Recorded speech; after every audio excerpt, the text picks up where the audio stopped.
43절 또 내 이웃을 사랑하고 내 원수를 미워하라 하였다는 것을 너희가 들었으나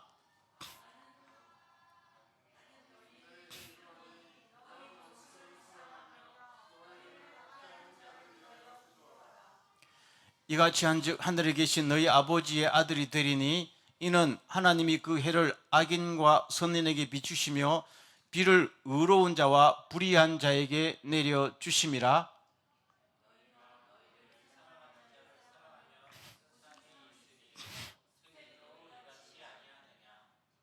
또 너희가 너희 형제에게만 무난하면 남보다 더하는 것이 무엇이냐?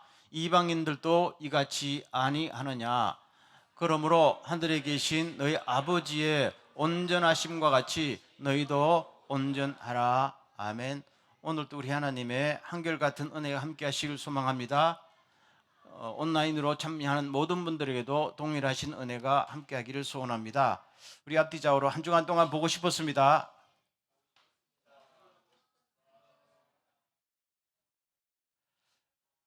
네. 본문으로 한번 가보겠습니다.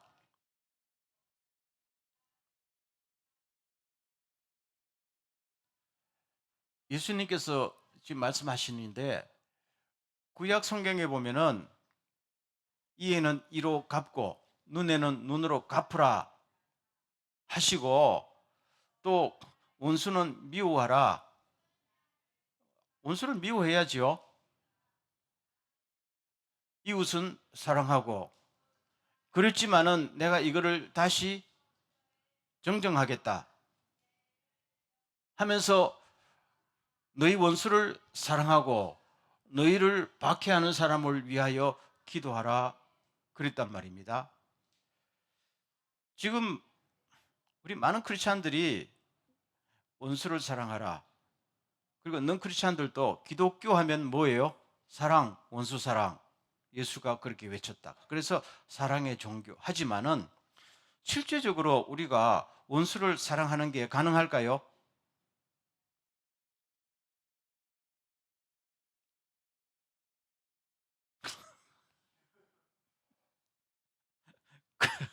그리고 오늘 설교가 꼭 필요하단 말입니다. 주님은 원수를 사랑하라 했는데 우리는 에휴, 그게 될까요? 그러면 뭐 주님이 말씀하신 게 무슨 소용이 있어요? 그럼 주님께서는 불가능한 것을 하라고 하셨을까요? 그건 아니잖아요. 그럼 그걸 어떻게 불가능하게 보이는 것을 가능하도록 만드는가 하는 것이 우리의 책임이잖아요. 그럼 실제로 주님께서는 자기도 하지 못한 것을 우리 보고 하라 그러셨을까요?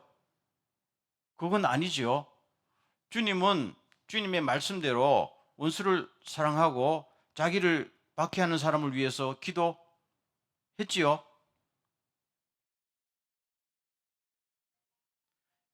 십자가에서 달리실 때 자기를 못 박는 로마의 군인들을 향해서 뭐라고 기도했었어요?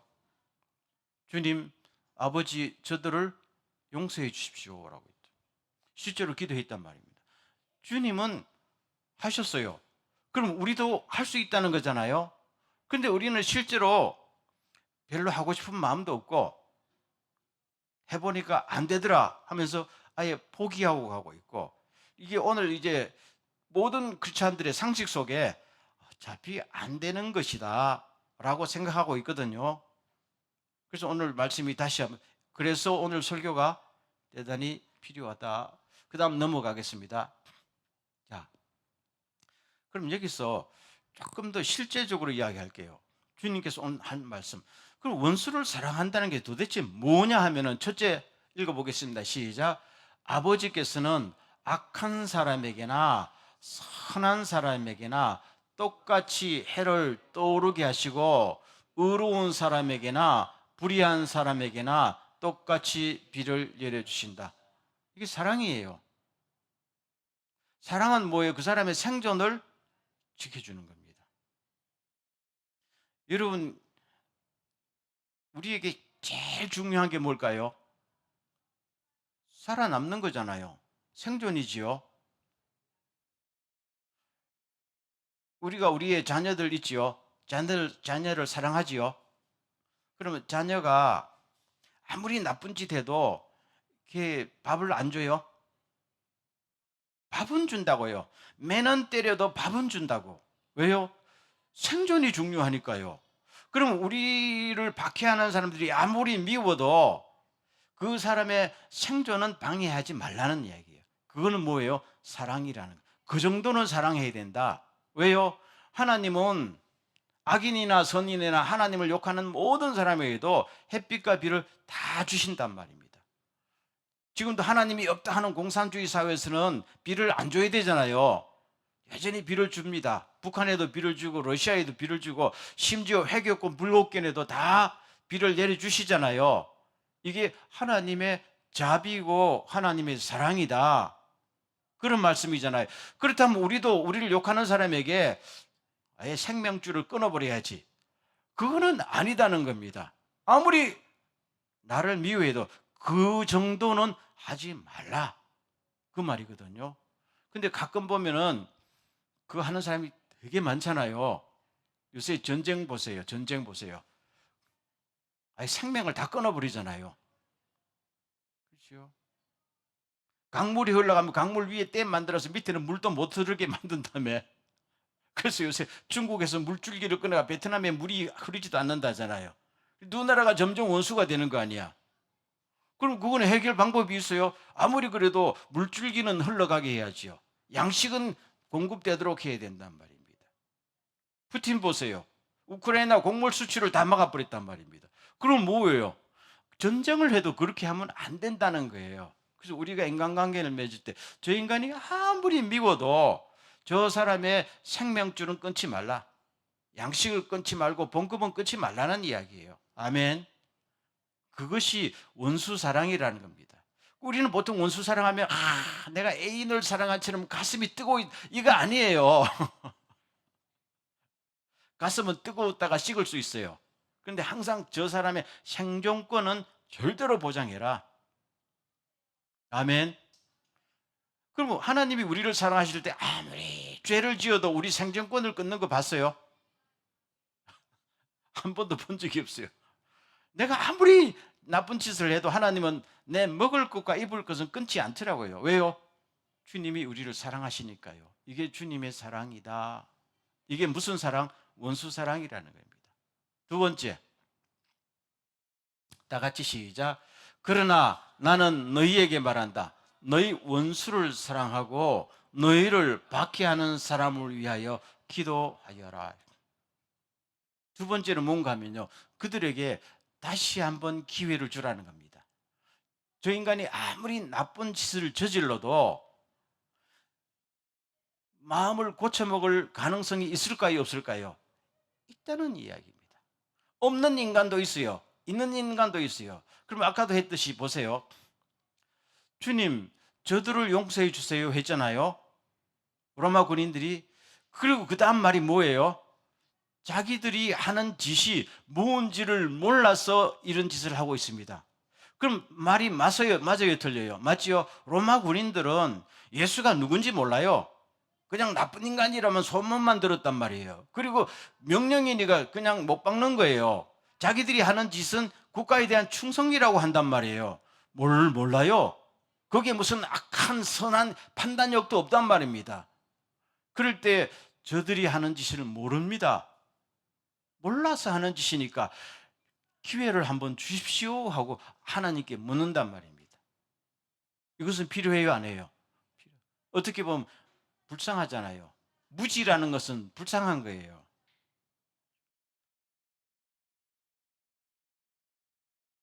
그래서 일설에 의하면은 하나의 무슨 전설입니다만은 빌라도가 나중에 회개했다 하는 이야기가 있어요. 그럴 수도 있다는 이야기. 빌라도가 나중에 자기 총독에서 뭡니까? 로마 황제에게 잘못 보여서 총독 직위가 떨어져서 지금 저기 프랑스 쪽으로 귀향을 갔거든요. 유배를 갔거든요. 거기서 마지막에 예수님을 믿고 회개했다 하는 하나의 그 이야기가 있어요. 저는 가능성이 없는 건 아니다라고 보고 있습니다.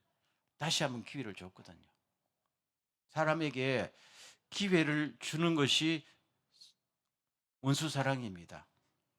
우리도 무슨 행동할 때 몰라서 잘못 저지른 경우가 얼마나 많아요. 그렇죠. 우리 인생을 쭉 과거를 한번 돌이켜 보세요. 저도 늘 하나님, 제가 왜 그때는 몰랐을까요? 무지했을까요? 무지했기 때문에 열심으로 했는데 나중에 보니까 내 열심이 더 나쁜 결과를 가져왔을 때가 한두 번이 아니잖아요. 그럼 그럴 때 우리는 스스로가 하나님 다시 한번 기회를 주시면은 더 잘할 수가 있을 텐데 할 때 주님은 우리에게 기회를 주시잖아요. 그렇다면 다른 사람도 악한 마음을 갖고 하는 게 아니라 몰라서 그런 사람들이 얼마나 많아요. 그래서 주님의 기도가 그런 거예요. 근데 아마 예수님께서 가룟 유다에게는 기도를 그렇게 안 한 것 같아요. 그건 아예 계획적으로 한 거니까 안 한 것 같아요. 경계에서는 잘 모르겠지만은 주님의 그 전체 분위기라는 게 다시 한번 기회를 주는 것은 굉장히 중요하다 하는 것입니다. 마지막 다 같이 시작. 너희를 사랑하는 사람만 너희가 사랑하면 무슨 상을 받겠느냐? 세리도 그만큼은 하지 않느냐? 또 너희가 너희 형제들에게만 인사를 하고 지내면 남보다 나을 것이 무엇이냐? 이방 사람들도 그만큼은 하지 않느냐? 아멘. 그렇죠. 크리스찬이 넌 크리스찬보다 나은 점이 뭐냐는 겁니다. 그렇죠? 가만히 생각해 보면은 내가 예수 믿는다는 사람이 예수 안 믿는 사람보다 내가 생각해도 낫다는 점이 뭔가? 남들이 생각할 때도 크리스찬이니까 저렇게 본받을 점이 있구나 하는 그것이 뭐냐는 겁니다. 그리고 우리 크리스찬들은 늘 그렇게 생각해. 내가 예수 믿는 것이 더 낫는 거 아니냐? 아니에요. 그건 하나님의 은혜예요. 은혜를 받은 내가 받고 난 다음에 넌 크리스찬보다도 더 나은 행동이 뭐냐 생각해 보세요. 뭐가 생각나는 게 있어요? 남들 화낼 때 여전히 화내고 남들 속일 때 여전히 속이고 그렇죠? 그러면은 교회 오는 거 외에는 더 나은 게 뭐 있느냐는 거예요. 그러면은 이 세상에서 하나님의 자녀라고 불리며 빛의 역할을 할 수가 있냐는 겁니다. 보세요.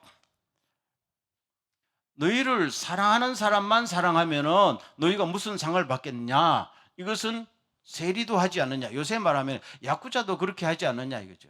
야쿠자들도 자기끼리는 형님 동생 하면서 의리 지키면서 얼마나 끈끈하게 사랑해요. 근데 그거는 하나님을 몰라도 다 한다는 거예요. 근데 하나님을 알고 하나님의 사랑을 알고 구원을 아는 사람이 너한테 잘해주는 사람만 사랑하면은 넌 크리스천보다 나은 게 뭐냐는 겁니다. 너희들에게 박해하고 욕하는 사람에게도 용서와 사랑을 베풀어야 사람들이 볼 때, 저게 크리스찬이구나. 하나님을 닮아서 그렇구나 하면서 너희들의 행동을 보고 하나님께로 돌아오지 않겠느냐. 그 말입니다. 가만히 생각해 봐요. 처음에도 말했지만은, 나한테 잘해주는 사람은 나도 잘해주고, 나한테 나쁘게 하는 사람은 원수를 갖고 하게 되면은, 그러면 내 인생의 주변이 어떻게 돼요? 참 그렇죠. 국가도 마찬가지잖아요. 뭐 국가는 국가라지만 우리 삶에서 나쁜 짓 하는 사람은 전부 벌 주고 좋은 짓 하는 사람은 전부 상만 주면은 이 사회가 어떻게 될까요? 그건 굉장히 논리적이고 당연한 거잖아요. 잘하는 사람은 상 주고 나쁜 짓 하는 사람은 벌 주고 권선징악 아니에요? 그리고 권선징악이 잘 지켜지는 사회가 되면은 이 사회가 어떤 사회가 될까요? 이상한 사회가 됩니다. 한번 생각해 봤어요? 이상한 사회가 됩니다. 그러면 이 세상에서 벌 받지 않을 사람이 있을까요? 한 사람도 없어요. 앞으로 그런 사회가 올지도 몰라요. 전부 감시 사회가 오잖아요. 그렇지요? 그러면은 나의 모든 일거수일투족이 다 해가지고 너 무슨 짓 했지? 무슨 짓 했지? 하면 그 척척 벌을 주는 사회가 되면은 그 사회는 사람들이 숨을 쉴 수가 있어요? 아무도 숨을 쉴 줄 몰라요. 우리가 이 사회 속에서 특별히 하나님 앞에서 신앙생활하면서 숨을 쉬면서 내가 잘못을 해도 고개를 들고 살 수 있는 것은 뭐가 있기 때문이에요? 하나님의 용서가 있기 때문입니다. 아멘. 용서는 어디에서 나오는 거예요? 사랑에서 나오는 거거든요. 용서가 있기 때문에 우리는 숨을 쉬면서 살 수 있어요. 제가 오늘 설교하잖아요. 딱 설교하는데 하나님께서 내가 지난 일주일 동안 잘못했는 것을 여기 성경 귀절이 나와 있잖아요. 어느 순간 성경 귀절이 없어지고 김혜교 월요일 날 몇 시 몇 분에 무슨 짓을 했다. 무슨 짓. 이게 화면이 쫙쫙 나오면은 내가 설교하다가 딱 보면은 내가 설교할 수 있어요. 그러면은 아무도 강단에 설 수 있는 사람이 없고 아무도 이 자리에 앉을 수 있는 사람이 존재하지 않는 거 아니에요. 그래서 성경은 하나님의 용서가 있기 때문에 우리는 늘 세상에서 내 잘못에도 불구하고 다음 찬스, 소망을 가지고 사는 거잖아요. 그것을 할 수 있는 것이 하나님 닮은 사람이고 그것을 보여주는 것이 크리스찬이라는 거예요. 아멘. 그것이 사랑에서 나오잖아요. 그거는 바꿔 말하면 무슨 사랑이요? 이웃만을 사랑하는 게 아니잖아요. 원수 사랑이라는 거예요. 나에게 실수한 사람을 한 번 더 기회 주고 나에게 가슴에 못을 박은 사람에게도 생존권을 끊지 않는 이 특별히 두 종류의 특징이 나타납니다. 아멘. 이걸 적극적으로 할 때 하나님께서도 너 크리스찬이다, 내 자녀다, 이런 놀라운 역사가 일어난다. 그렇게 말하고 있는 것입니다. 자,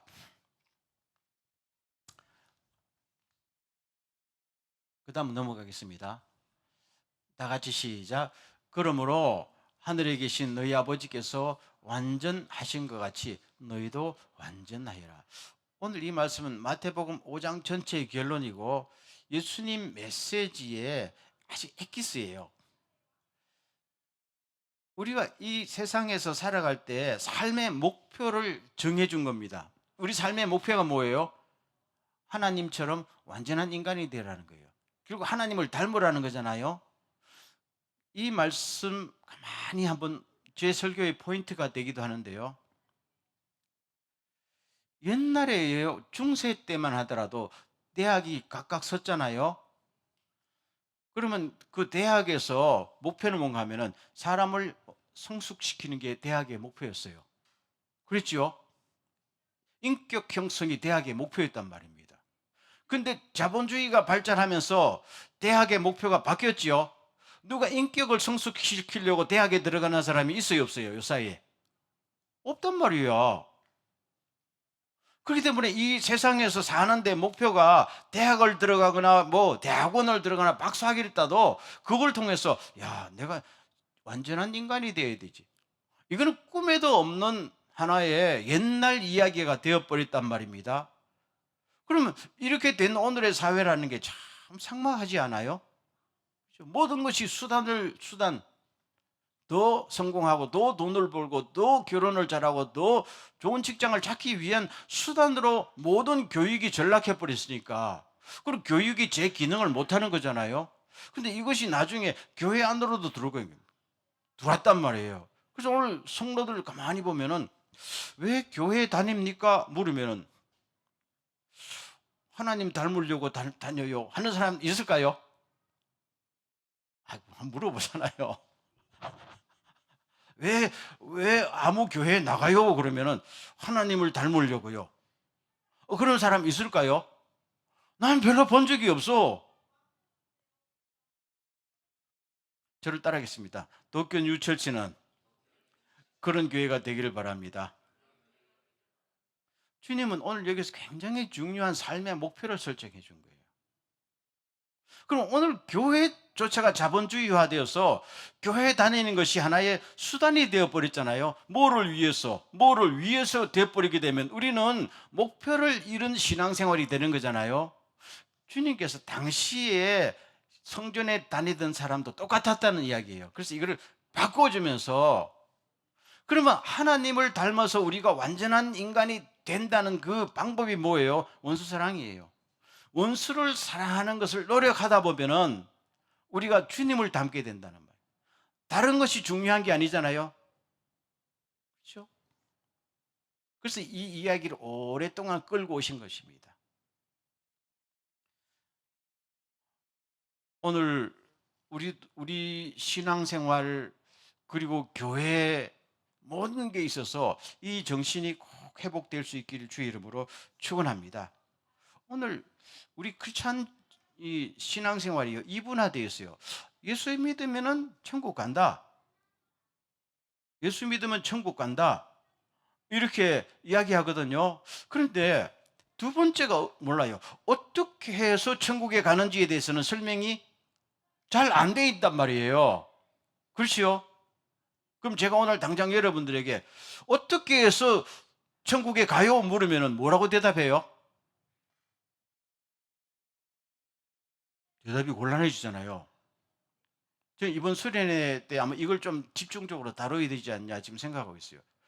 다 아는 것 같은데, 예수를 수십 년 믿었는데 이걸 딱 물으면 멍하게진단 말이에요. 그렇죠? 그럼 우리는 피상적으로 신앙생활을 그렇게 오래 해도 예수 믿으면 천국 가요. 모든 죄 용서받고 영원한 생명이 오고 천국 가요. 그렇지만은 어떻게 어떤 코스를 통해서 가요 물으면은 주님은 굉장히 중요하게 이야기합니다. 어떻게 해요? 하나님을 닮아야 된다는 거예요. 하나님을 닮는 코스로 가야 된다는 거예요. 아멘. 이 이야기는 이게 목표예요. 그러니까 예수를 믿는다는 것은 하나님을 닮고 예수님을 닮는다는 거잖아요. 그럼 예수를 닮지 않고 구원받아 천국에 갈 수 있는 방법이 있어요, 없어요? 없다는 이야기예요. 그러면 여러분들, 아니 예수 믿으면 은혜로 구원받는다는데요. 그게 그 말이에요. 예수를 믿으면은 예수를 사랑하게 되고, 예수를 사랑하게 되면은 예수님을 닮고 싶지요. 예수님의 말씀대로 살고 싶잖아요. 그건 떼놓을 수 없단 말입니다. 예수 믿고 구원받는 건 따로, 예수님을 닮는 것 따로, 이거는 존재하지 않아요. 그래서 어떻게 할 때는 우리가 누구를 닮아야 돼요? 하나님을 닮아라. 그래서 예수님께서 쭉 이 주제를 끄집어내시면서 마지막 결론에, 여러분, 나를 믿어서 아버지께로 가는 것은 당연한 것이지만 그 가는 길이 뭐예요? 아버지를 닮아야 된다. 아멘. 절대로 따로 떼놓을 수. 그래서 처음부터 마태복음 5장은요 그냥 구원에 관한 이야기예요. 구원에 관한 이야기예요. 아버지를 닮는 것은 구원에 가는 뭡니까? 가장 정확한 길이다 그 말입니다. 그 다음 보세요. 다 같이 시작. 내가 그리스도를 본받는 것처럼 여러분도 나를 본받으십시오. 사도 바울도 나중에 깨달았어요. 내가 예수를 믿는다는 것은 예수를 닮는다는 것이다. 그렇다면은 고린도인들에게 내가 예수를 닮는 것처럼 여러분도 나를 닮으십시오. 왜 이런 말을 했을까요? 예수는 눈에 안 보이니까요. 베드로나 12사도들은 예수를 봤잖아요. 그래서 주님을 늘 닮을 수가 있었어요. 근데 이미 바울 이후에는 예수를 본 적이 없잖아요. 그럼 예수가 어떤 분이신지를 누군가는 보여줘야 되지 않겠어요? 그래서 예수를 마지막으로 본 바울이, 여러분 내가 예수를 닮는 것처럼 여러분들 나를 닮으십시오. 그래야 구원이 완성되는 것입니다 라고 이야기하는 거예요. 그럼 오늘 교회 안에서 굉장히 중요한 게 뭐예요? 예수를 닮은 사람이 눈에 잘 안 보인다는 게 문제야. 그렇죠? 저도 책임이 있어요. 여러분 저를 보면 좀 예수를 닮았다라고 이렇게 생각이 돼야 되는데 노력 중에 있습니다. 그리고 교인들이 한 주간의 삶을 살다가 교회 오면은요, 그래도 오늘 예수 닮은 사람들 옆에서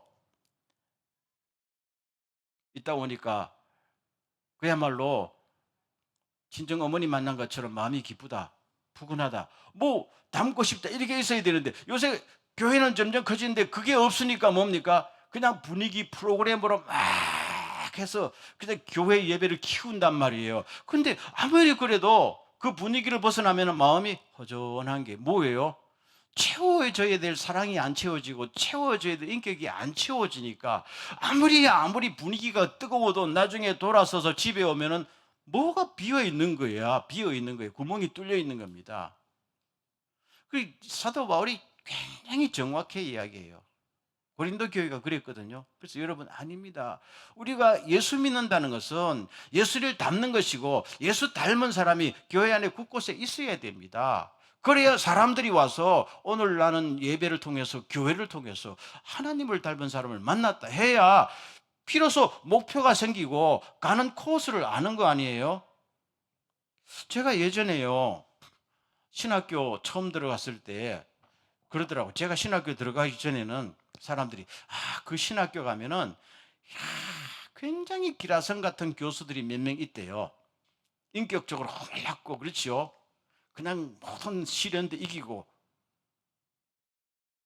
근데 제가 정작 들어갔을 때는 그분들이 다 리타이어하고 한 명도 없더라고. 학교는 더 커지고 시설도 더 좋아졌는데 그냥 신학교 가서 뭐 강의를 들어도 그냥 지식만 납득하는 것이지 우리 어릴 때부터 듣던 그 전설적인 교수가 없더라고. 없으니까 뭡니까? 뭐가 마음이 늘 신학교 다니는 동안에 허전하고 그래 나는 지금 와서 제가 신학교 옛날 보면 나한테 영향을 준 교수가 아무도 없어요. 지식만 배우고 온 거예요. 그래서 교육도 안 되는 거 아니에요?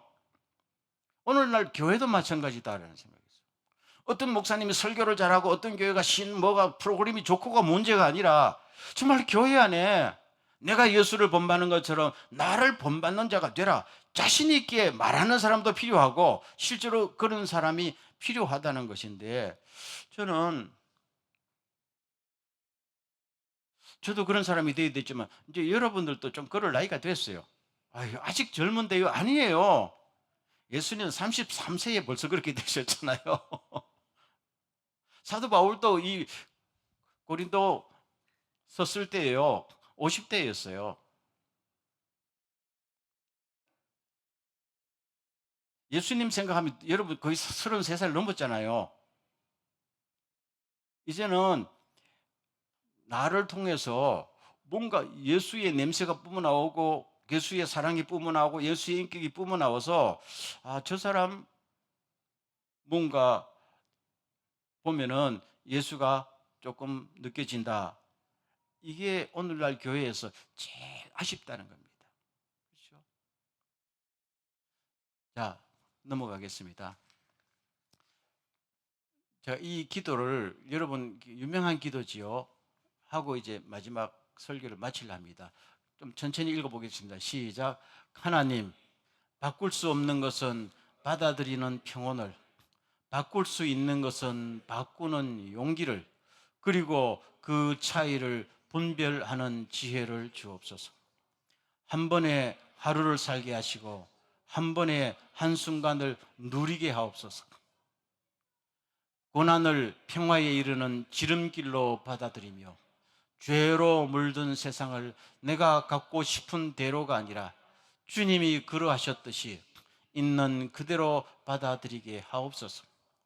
제가 그분의 뜻에 복종할 때에 주님께서 모든 것을 바로 잡으실 것을 믿게 하셔서 이 생에서는 합당한 행복을, 다음 생에서는 주님과 함께 최고의 행복을 영원토록 누리게 하옵소서.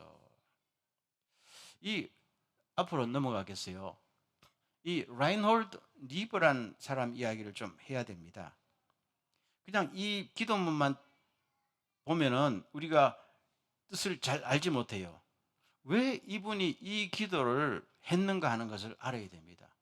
이분은 23살에 목사가 되었어요. 그 아버지 때 독일에서 미국으로 건너왔어요. 100년 전의 사람이죠. 23살에 목사가 되어서 디트로이트에 베델 교회라고 교인이 한 60명 있는 교회에 갔었어요. 부임했어요. 젊은 나이에. 꿈을 안고 열정을 가지고 갔겠지요. 근데 그 베델 교회는 독일 사람들이 이민 온 교회예요. 그 당시 디트로이트는 자동차 공업이 막 할 때 아니에요. 포드, 크라이슬러, GM 같은 것들이 더 모여 있는 게 디트로이트 아니었어요. 그러다 보니까 세계 각국에서 노동자들이 더 디트로이트에 모이면서 인구가 급증하고 도시화가 급증하고 하니까 막 돈이 넘쳐나고 그러다 보니까 처음에 한 60명 있던 교회가 뭐 100명, 200명, 300명, 500명씩 이민들이 자꾸 들어오니까요. 그런 교회에 자기가 독일 2세니까 목회자로 갔어요. 가서 가만히 보니까 이민 온 사람들은 아무것도 없잖아요. 몸 하나밖에 없잖아요. 근데 그 포드 자동차 공장에서 일하는데 옛날엔 노조가 있던 것도 아니고 무슨 산업재해보험이 있던 것도 아니고 고용보험이 있던 것도 아니잖아요. 그냥 하다가 다치면 잘려 나오고 그렇죠. 그냥 그래서 이분이 젊은 나이에 하나님, 내가 사랑하는 이 교인들이 와서 기계의 부품처럼 쓰다가 버림받고 쓰다가 버림받고 하나님, 이게 사람이 사는 겁니까? 나는 여기서 어떻게 하나님의 의를 행하고 어떻게 하나님의 사랑을 펼쳐야 될까요?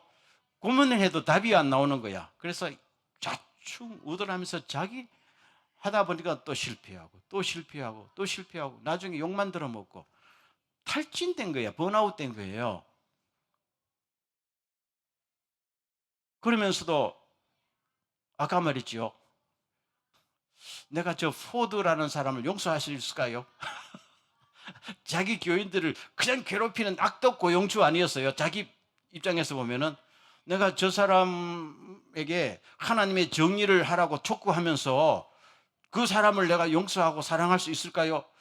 될까요? 안 될까요? 안 되지요. 기업이란 것은 기본적으로 돈을 벌어야 되잖아요. 그러면 노동자를 혹사시켜서 돈을 벌어야 되죠. 자기는 목회자니까 교인들을 보호하고 교인들에게 복지를 해야 되잖아. 이게 안 맞는 거예요. 얼마나 고민이 됐겠어요. 하면 할수록.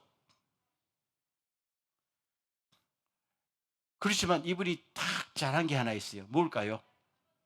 계속했다는 거예요. 계속. 계속했다는 거예요. 계속. 안 되면 또 하고 안 되면 또. 왜 했을까요? 주님이 하라고 했으니까요. 원수 사랑이 안 되잖아요. 근데 안 되는데 주님이 하라고 했으니까 안 됩니다 해놓고 또 해볼게요. 또 해볼게요. 그리고 이거를 반복한 거예요. 자기도 답을 찾지 못했어요. 답을 찾지 못해요. 근데 나이가 들면서 그러면서 자기는 답을 찾지 못했는데 사람들이 아,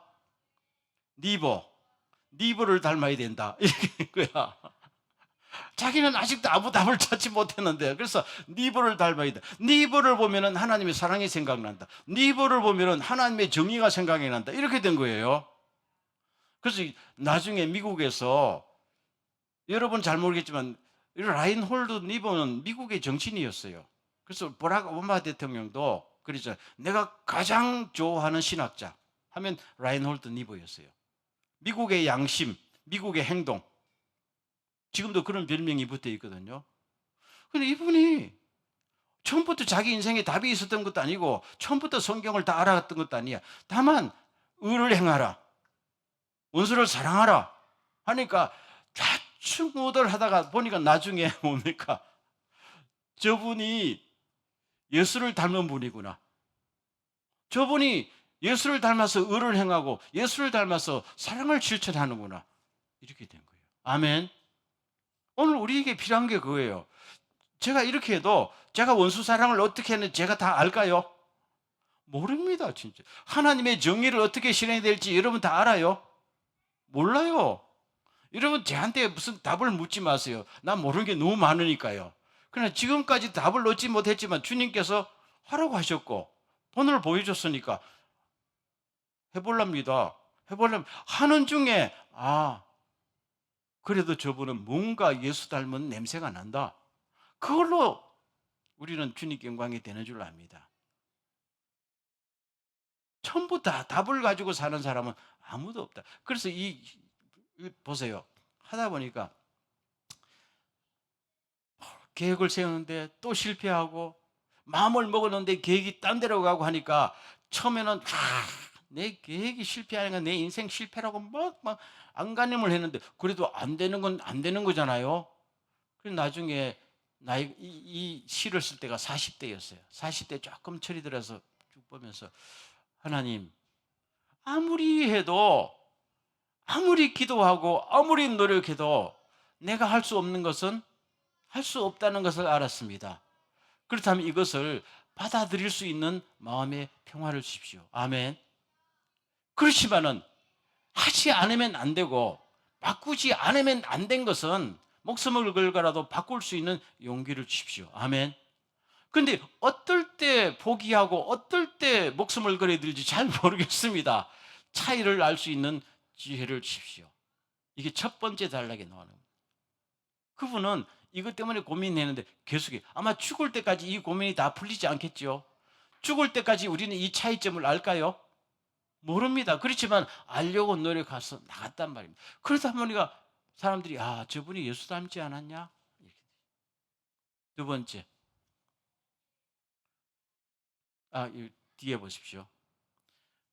한 번에 하루를 살게 하시고 아무리 계획을 세워도 안 되더란 겁니다. 그러니까 주님, 오늘 최선을 다하게 하옵소서.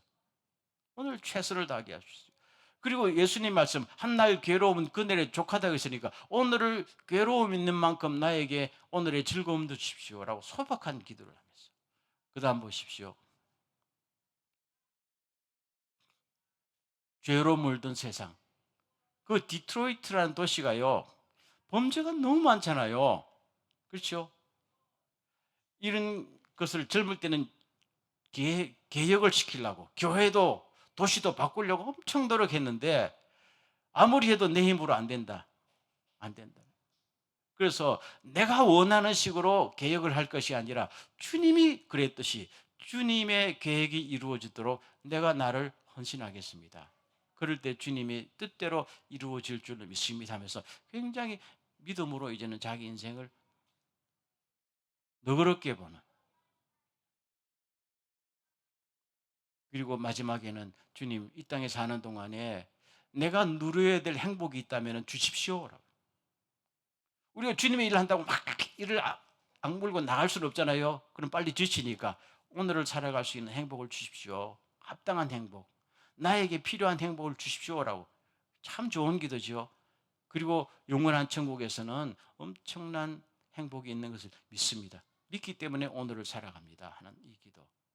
그래서 오늘 저는 이 설교를 마치면서, 설교가 좀 길었습니다만은, 참 저도 마태복음 5장을 강의하면 솔직하게 말하면 어떨 때는 주님께서 의를 행하라 그랬죠. 어떨 때는 의를 행하다 보면 당연히 원수가 생기는 거 아니에요? 그럼 또 원수를 사랑하라. 어느 정도 할까요? 목숨 걸고 사랑하라는 거잖아요. 돼요, 안 돼요? 헷갈리고 안 됩니다. 그런데 이걸 이리 따지고 저리 따지면 아무것도 못한다는 생각이 들었어요. 그래서 우리는 지금 내 앞에 당연히 있는 문제부터 해결하려고 최선을 다하게 노력하시기 바랍니다. 만약 오늘 이 설교를 듣고요, 내 마음속에 아주 상처를 준 사람이 있으면 뭡니까? 주님, 저 인간 나쁜 인간이지만은 적어도 두 가지 뭐예요? 저희 생존권은 제가 끊지 않겠습니다. 내가 끊을 능력이 있어도 끊지 않겠습니다. 두 번째 뭐예요? 다시 한번 기회를 주겠습니다. 기회를 준다는 것이 저 사람 회개하도록 해주시오, 그거잖아요. 그것만 해도 충분합니다, 우리는. 그리고 나가서 제가 좀 더 적극적으로 주님을 닮도록 해주십시오 라고 하다 보면 하는 길에 우리에게 놀라운 변화가 있고, 저는 우리 뉴처치도 꼭 그렇게 되길 주의 이름으로 축원합니다. 저는 우리 뉴처치를 통해서 그 엄청난 선교가 일어나고 뭐 변화가 일어나고, 그거는 누구의 영역이에요? 주님의 영역입니다. 아멘.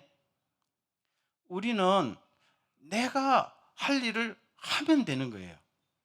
그렇지요? 제가 언젠가도 성경무 시간에 말씀드렸지만은 주님께서요, 오늘 뉴처치도 마찬가지예요. 예수님께서 우리 보고 교회를 세우라라고 말한 적이 있을까요? 한번 물어볼게요. 예수님께서 우리 보고 교회를 세우라라고 말한 적이 있어요? 있어요, 없어요? 없지요? 아니, 성경을 암만 뒤집어 봐도 예수님께서 우리 보고 교회를 세우라고 말한 적이 있어요, 없어요? 없어요. 근데 우리는 교회를 세우려고 노력하거든요. 이상하지 않아요? 처음 듣는 이야기죠. 우리는 이상하게 교회부터 세워야 된다고 생각한단 말입니다. 그래도 교회가 딱딱 세워지지 않으면 왜 안 될까요? 여러분, 주님은 교회 세우라고 말한 적이 없어요. 다만 뭐라고 했어요? 원수를 사랑하라. 복음을 전하라. 제자를 삼으라. 아멘. 그럼 교회는 누가 세우겠다 한 거예요? 내가 세우겠다. 내 교회를 내가 이 반석 위에 세우겠다. 누가 세우는 거예요? 주님이 세우는 거예요. 우리가 세우는 거 아니에요. 우리는 뭘 하는 거예요? 주님이 하라고 하신 것만 하면 돼요. 원수를 사랑하고 용서하고 주님을 닮고 복음을 전하고 제자를 키우고 아멘. 그럼 우리에게 부담이 있어요, 없어요? 없잖아요. 근데 주님이 하라는 것은 안 하고 자꾸 뭐를 조직을 세우고 건물을 세우고 뭐를 직분을 세우고 하다 보니까 뭡니까? 지치고 방향이 다르고 한단 말입니다. 그래서 교회 안에 하나님을 담지 못하는 거예요. 아멘. 오늘 쭉 보십시오.